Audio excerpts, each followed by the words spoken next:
Hello, my name is Bob Tribe, and welcome to Valley to Vietnam. Valley to Vietnam is a joint effort between the Sacramento Public Library and the Vietnam Veterans of America, Chapter 500. It is our intent to trace the arc of experience between Sacramento and Vietnam for our local Vietnam veterans. And today our guest is Jack Stanfill, who served in the U.S. Marine Corps, 3rd Marine Division, from 1966 to just about the last month of 1968. Correct, sir? That's correct. Yeah. Well, Jack, thank you for your service and welcome. Thank you.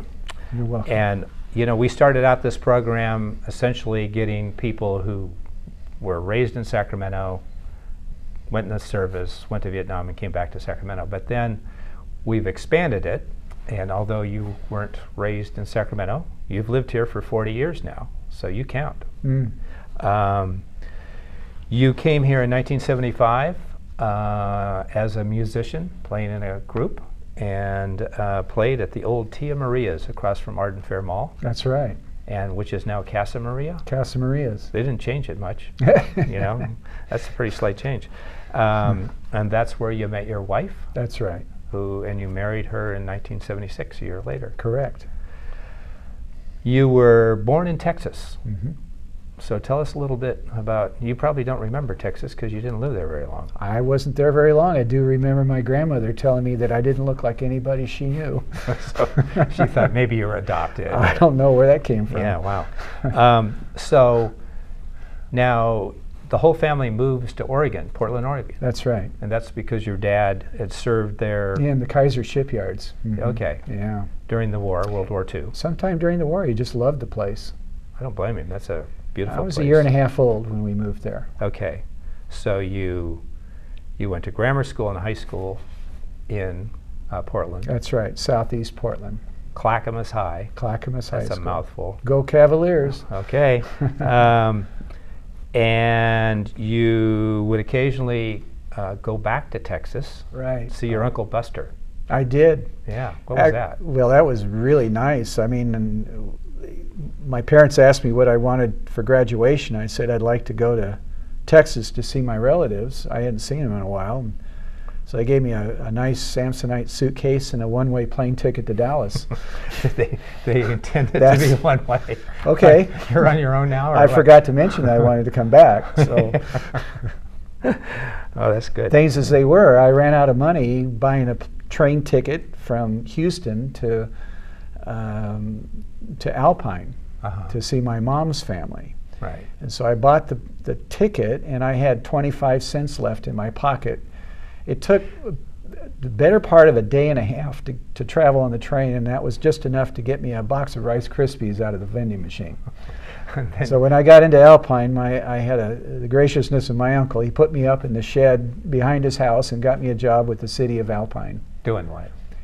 Just actually doing what nobody else wanted to do.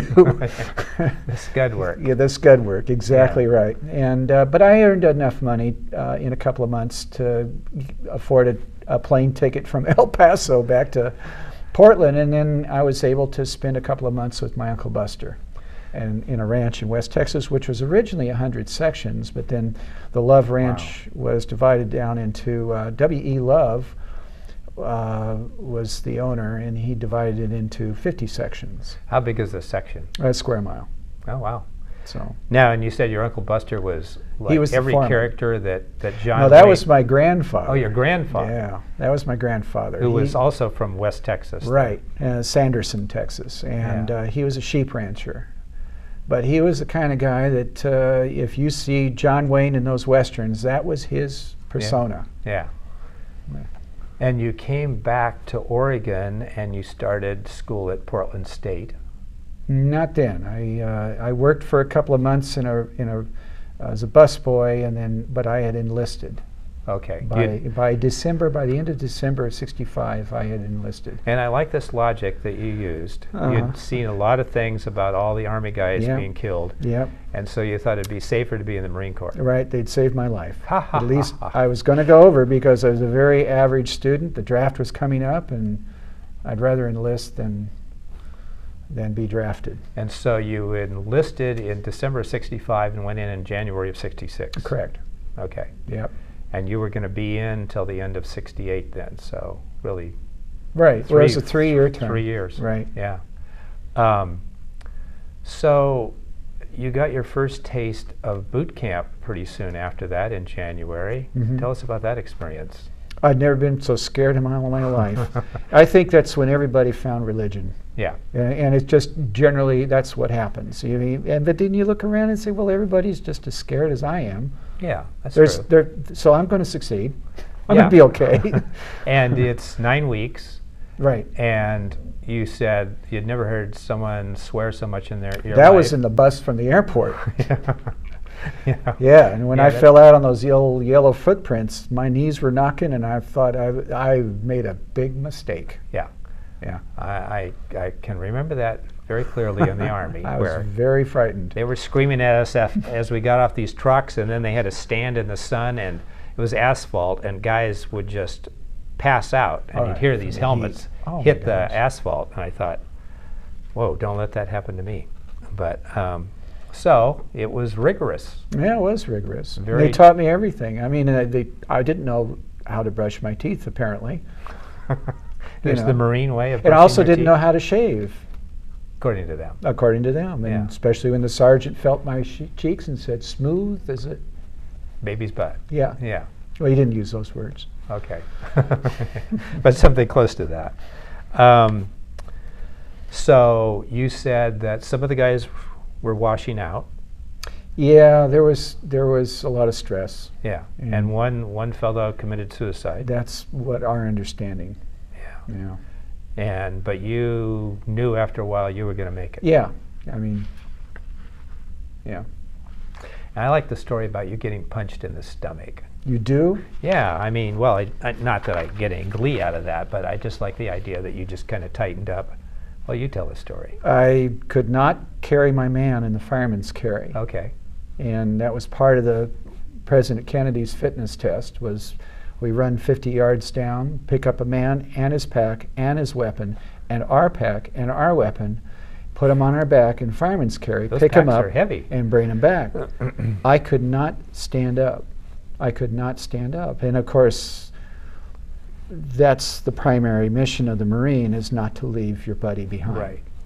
And so that evening, my name got called down from one Quonset hut down to the other until I came into the DI's billet, and I knew what was coming. So I tightened up, and they punched me as hard as he could, I guess. In the stomach. In the stomach, and I just feigned like I was going to die right there on the spot. Which is what he wanted. Which I escaped with my life.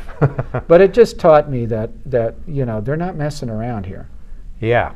I mean, we mean business, and you either shape up or you will wash out. And during this period, you said you gained 15 pounds of muscle.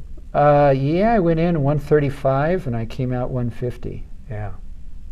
I don't know if it was muscle. It might have been all that sugar we poured on our foot. No, it was muscle. I saw that happen to a lot of guys. And so as they're calling out at the end of this program, MOSs, Military Occupational Specialties, right. You're figuring you're going to be a grunt. No way. No? No way. Well, I couldn't pick up my man. They're not going to give me a... Yeah, but Vietnam's going, guys are getting killed like crazy. They need bodies, yeah. you know. Well, you know, but that's what I didn't understand at the time. For every grunt in the field, there's 10 people in support. Yeah. So you got to have those people giving support to that grunt. Even though in the Marines, everyone ultimately is a grunt, you still need 10 people in support for that one grunt in the field. So I ended up with an MOS as a freight forklift driver, freight operations. Which you ended up never doing. No, I just went up to the hayloft and went to sleep. But I mean, once you got to Vietnam, it had nothing to do with what you were going to do. Nothing. It's like my friend who was a cook in the Army. He got over there and they decided to make him a door gunner because they saw that he qualified to expert with a machine gun. So, okay, you're no longer a cook. Mm-hmm. This is going to be slightly more dangerous. So you get to Vietnam. First you go to Okinawa. Yeah, 2 weeks staging, Camp Hanford. And then you fly into Da Nang. Mm-hmm. It's funny, when the door opened and we stepped off the gangplank or whatever you call that, you exited the aircraft, an explosion went off on the hill behind the air base. It was construction, but we didn't know that. And later you'd hear other explosions that weren't construction. But we were in a hangar, and I was hanging around. We were there for about 2 hours in an aircraft hangar. And 2 other guys I was standing with, and the sergeant says, "You 3 Marines, come over here. You're going to be MPs now." Military policeman. That's right. So you check in over there. So which you'd had no real training for. Absolutely none. But and so that was 2 weeks OJT, on the job training with military police. Yeah. And so you had various kind of assignments, initially doing traffic. Traffic control was my strength. I was Yeah. really excelled at that until I took the handcuffs when I was bored out of my skull and clasped them onto my wrist, but didn't have the key. Oh, that's always fun. And you also, after a time, you got transferred to be one of the guards at a POW, or security people at a POW camp. Guards. Yeah. Yeah. There were 19, I believe, North Korean. North Vietnamese. North Korean. Oh, I thought you said they were North Vietnamese. North Korean. Oh. There were North Korean sailors in a PT-type boat that attacked a destroyer in the South China Sea. The destroyer destroyed the PT boat, picked up the survivors, the captain among them, and other crew members. And then the Seabees built a compound on the south flank of Hill 327 as a perimeter to Da Nang, to the city of Da Nang, on the outside perimeter of an approach from the south side into Da Nang City, and placed these 19 Koreans, North Koreans, in the compound. And each man had his own hooch with its own sandbags, everything according to Geneva Conventions. Our unit was picked to guard them. And so we were billeted with them outside of their perimeter. We had our billeting. We were there to protect them and to keep them from any harm coming to them. And the story we got was that they were to be held in exchange for downed American pilots. Okay. And you said just about the time this happened was about the same time that John McCain's plane went down and he became a prisoner. That's correct. That was when I read his book, Faith of My Fathers. That was what I read, an account of his downing was at the same time that I was guarding these prisoners. Now, did any of these Koreans speak English? I don't think so. Yeah. I don't think so. And we would harass them, but we were not disrespectful to them. And you didn't touch them? Oh, absolutely not. Yeah. I mean, we were very, very well schooled in Geneva Conventions and told specifically what we could and could not do. Unlike the North Vietnamese, who seem to have a deaf ear for that sort of thing. Well, it's not my concern, but we were inspected by Swiss doctors. They were inspected by Swiss doctors, and Red Cross. They were also interrogated by men in civilian clothes, and there were interrogation booths built for them for that purpose. CIA. I would presume, which I had no idea at the time. And one of them, and I think he was the captain, at night, I would go in. He taught me how to play chess. Nice. And yet he didn't speak English. No. And you didn't speak Korean. No, but you can show someone without speaking the language. But we were humans. I mean, you know, we still treated each other well. Well, that's nice. You went to Dong Ha, which was like 80 clicks north, 80 kilometers north, and a little inland. Right. We took an LCU up the coast, down the Dong Ha River, and about another, 5 clicks or so down the mouth of the Dong Ha River was the village of Dong Ha, where there's a forward fire base with an airstrip and a forward field hospital. And there I spent some interesting time there doing some foot patrol work in the village of Dong Ha. And I took a lot of pictures of village life and what it was like there. And we would sometimes take patrol in Mighty Mites. I think they were built by American Motors. And and they were the later Jeep. They were the Mighty Mite was the kind of the Jeep of the time, and we would take motor patrol out to a place called the Rock Pile, which were held by Marines. Rock Pile was famous. Yeah, Yeah. yeah. A little bit beyond that was, I believe that's where Quezon was Okay. located. And the Rock Pile was sort of where the Marines were holding ground. And Dong Ha was a forward military hospital. There was a forward hospital And there. you're doing security for this hospital. Did security, traffic control. I'd stop every once in a while. I had to pull off my stool and wave through the observation planes to come onto the airstrip, which was a tarmac of mesh that sort of floated above the rolling hill Yeah. there. And there was also ambulance duty, which was at times pretty gruesome. And you were offloading Hueys that were bringing. Not guys- Hueys. Oh, yeah. We you had guys, you guys get the crummy helicopters. I UH-1s, forget. yeah. Yeah. The big Sikorskis. You got UH-34s or something like that. Yeah. We didn't get that kind of equipment. Yeah.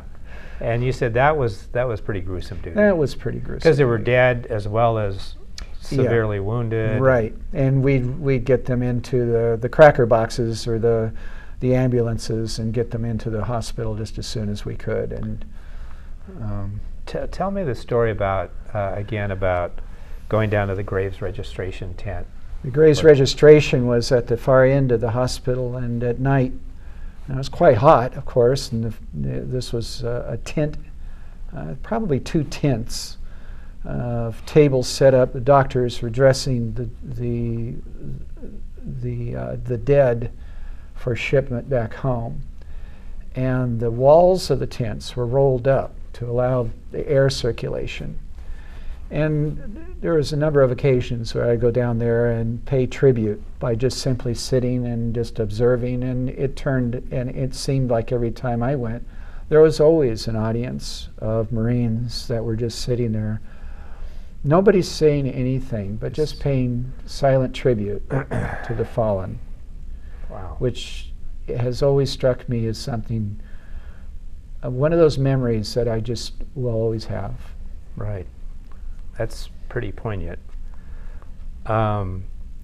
You decide to extend your duty in Vietnam because you've applied to the Drum and Bugle Corps since you're. Well, actually, it was the band. The 3rd Marine Division did not have a music unit, but the 1st Marine Division did, and they had a band that would travel around Phu Bai, Hoi An, Hue, Quan Tri, throughout the I Corps province at the bases. Uh-huh. And so I kept applying for a position to play drums, and then every time I'd apply, they'd have to send me there. And so finally, I did get word that there was an opening in a Drum and Bugle Corps at a Navy base, Camp Tinshaw, on the peninsula of Da Nang. So I accepted, and I went there, and as soon as I got there, I thought, life is pretty good. We had wooden barracks, hot food, USO shows. I saw Nancy Sinatra there. And Martha Ray? Martha Ray, yeah, she was on I saw her on the boat going from what was it, the White Elephant in downtown Da Nang. Uh-huh. And she was on the boat that went across. She was amazing. And she was doing a USO show and had her tour. She was doing Hello Dolly. Oh. She was performing Hello Dolly. I saw Bob Hope, and he had Raquel Welch on his show, and I saw like thousands of personnel there on Freedom Hill, Hill 327, Uh-huh. and there was a big stage set up, and I watched, and I took pictures like crazy. You extend your time, so Yeah. it's going to turn out that you serve 20 months in Vietnam plus 30-day leave when you got to go back to Portland for 30 days. Right. Yes, I did. So you come out in December of '68? You mean the end of my tour? No, I mean the end of your service. The end of my period. service was, yes, December of '68, because I spent the last few months stateside at Camp Pendleton. I was a Okay. mail orderly at battalion Okay. there. And what did you do next? Leaving the military? Yeah. Well, I had entered into a marriage. Okay. at that time. I brought my wife down to Oceanside. We lived there for a while, came back, and in February of '69, I had already enrolled at Portland State College, and our daughter was born. But by March, April, I just washed out of everything. I washed out of the marriage, I washed out of school. I was kind of a train wreck. Yeah. And it just wasn't going well. I don't think part of it was the stress of being back and sort of hiding. Yeah. Hiding from this experience because it wasn't being well received. And it really struck me when you said, when you came home on leave, you could hardly wait to get back because you just felt you had so much more in common with the Marines than these civilians that now you didn't, they seemed so alien to you, and things had changed so much in 3 years too. I mean, the United States had changed a whole bunch. Well, not that Portland changed. I mean, that was always Portland, but it just became surreal to me. I had considered that my experience in Vietnam was so visceral that it had such a dramatic effect on me that anything else did not seem real. Uh-huh. That this was really kind of where the real world is. Right. And so I had, I guess, apparently a culture shock when I was back in my own hometown. It just didn't seem, well, this isn't the real world. I need to get back to my buddies. And you end up playing in the musical group. You're playing at Calneva, Frank Sinatra's casino on the North Shore. I went on the road with Sloopy and the Red Barons. Yeah, and Harvey's and several places at Tahoe. It's funny because as soon as I got there, Sloopy says to me, you're just not working out. You give him 2 weeks' notice. And then they bring in another drummer. They did. They called the union in Vegas, where she's from, and they said, okay, we'll send a guy up. And his name was Willie Shuffle. So Willie Shuffle comes up, and we're not in the main room. That was Tony Martin was singing in the main room. Okay, yeah. Nice Italian and boy. Sid Charisse. Okay. Sid Charisse was dancing in there. Great legs. In the same show. Oh, man. Well, Sloopy's weren't bad either, I'll tell you. So Willie comes in to play the show, and I'm sitting at the side. He immediately went into some kind of a drum solo. As soon as the curtain opened, it had nothing to do with what they were doing. She's doing the opening show from Cabaret. Thank you. And he just goes into this obnoxious drum solo. She closed the curtain. She said, "Get off the stage." And get off crack. Yeah, looked at me and said, "Well, at least you're not stoned on something." You're hired again. Yeah. Oh, wow. So now you had this friend, Rob Swenson, who had gone to the University of Portland. Right. And even though your grades were shaky in high school. Well, see, he and I met because I saw him play when I was going to Portland State. He came in and played on the piano at the union, student union at Portland State, and I looked at him and said, "This guy is great." And I introduced myself to him. Right. And that's when we met. And then all this time later, he finds me. And he said, "You need to get into the music program here at University of Portland." I can get you there. I got a good friend here, and he was going to school at the University of Portland. So you go there, and they kind of piss you off. Well, they told me, we looked at your grades from high school transcripts, and I'm not Catholic, so I think that I don't know if that had anything to do with it, but he said, "We don't think you're going to make it, so we're just going to have, so Don Kamak's going to vouch for your character. And if you wash out, you're on probation. If you wash out, well, we just can't help you." Double secret probation, like in Animal House or something. I don't know. But it was enough to inspire me and motivate me. And 4 years later, you graduate with a 3.4 GPA. I think it was a 3.4 or 3.6, something like that. Yeah. I always knew you were smart. You're no dope. So you come to Sacramento. You meet your wife, Nora. It's funny because I went back on the road with Sloopy as soon as I graduated. Yeah, did you? I went back on the road with her. Oh, wow. And so, we ended up at Harvey's Lake Tahoe, and darn if I didn't run into Rob's wife at Harvey's South Shore Lake Tahoe, and And she took me over on our break to visit with them, and they lived in Hayward, and it turned out that Rob needed a drummer, so I gave Sloopy her notice. I went hooked up with Rob again. Right. And we ended up in Sacramento, where at the Tia Maria's. And you went back to further your education. You get a credential. That's right? sometime yeah, later. But I'm sort of summarizing. In 1979, and I Yeah. entered Sac State and got my teaching credential, and then started teaching in 1981. And later you get your master's. I got my master's in 2000 Yeah. in educational technology. Not bad for a dopey high school student, you know. Turned And out all so right. Took me a while to mature. Yeah, well, I still haven't. But so you teach from 1981 to 2014, Right. Mostly in the San Juan School District. Mostly 30 years there, 3 years up in East Nicholas area. And your daughter Jill, now from your first marriage, she's with a program like Doctors Without Borders. Right. She just came back from a week in Nicaragua, where she was providing service and medical care to the people in the highlands of Nicaragua. That's great. And I'm so proud of her. And then you have twin daughters by your second marriage. That's correct. And they're how old? They're 30. Okay. They'll be soon 31, and Jessica lives and is studying for her master's at Chicago Art Institute. Oh, nice. And Holland is successful in Pleasant. She works in Pleasanton. Uh-huh. Well, great, Jack. That's a good story. I just want to say thank you for your service. Well, you're welcome. Proud to know you.